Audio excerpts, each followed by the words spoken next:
तुमच्यापैकी किती जण मला ओळखते?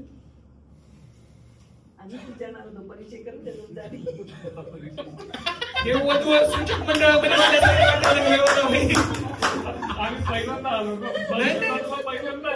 तुम्ही पोस्टरवरती कोणालाच ओळखत नाही. भाई आपलं मी तुम्हाला सांगतो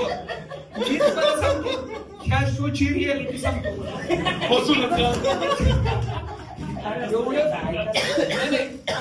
एवढंच जर म्हणजे प्रेझेंटेबल मला हे नातेवाईकांच्या समोर घरी असं लहानपणी असं नातेवाईकांच्या समोर असं बाळा कविता म्हण, नाचरे मोरावरती डान्स कर असं जे म्हणतात ना ते तसंच वाटायला लागलं मला. तुम्हाला ह्या शोची रियालिटी सांगतो. 6 शोध झाले ह्या शुद्ध शाकाहारी शोचे. हा एक परफॉर्मन्स म्हणाले. ऑडियन्स पण असं कन्फ्युज आहे. ठीक आहे ह्याच्या पुढं काय ते बघा ते सरप्राईज सुद्धा झालं. विचार की 6 झाले. प्रत्येक लाईनअप मध्ये होता त्याने मोजलं नाही. आम्ही मोजायला लागलो. आम्ही दररोज काय होते माहिती का असं दर शो मध्ये एकही ऑडियन्स असं आमचं मन राखायचं साठी सुद्धा म्हणले नाही की बाबा आम्ही तुमच्यापैकी कोणाला तरी ओळखतो.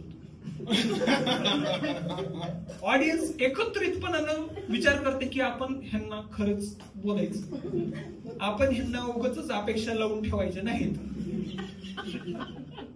आम्ही फक्त शुद्ध शाकाहारी नाव ऐकून आलो. तुम्ही सेम कारण आहे ना तुमचं? मला माहितीये मॅडम. मी तुम्हाला सांगतो हे नाव सुद्धा माहित नव्हतं. काय बघितलं तुम्ही तरी शुद्ध शाकाहारी वगैरे ते बोला. बाई काय बघितलं म्हणजे पोस्टरवरती काय टाकावं म्हणजे आम्ही आमचे चेहरे टाकले, आम्ही शुद्ध शाकाहारी टाकलं, आम्ही मराठी स्टँडअप कॉमेडी टाकलं. तुम्ही काय नेमकं म्हणजे वरती बघितलंच नाही तुम्ही, फक्त असं मराठी. हा मराठी पण पहिल्यांदा आपलं पोस्टर ते त्यांनी बघितलंच नाही. त्यांनी डायरेक्ट असं चौक झालं का हे चेहरे नको हे चेहरे नको खाली मराठी. ठीक आहे तिकीट बुक करा. कोणाचं तिकीट बुक केलंय आपण? नाही मराठी. ठीक आहे चालतंय. जास्तच खरं झालं ना.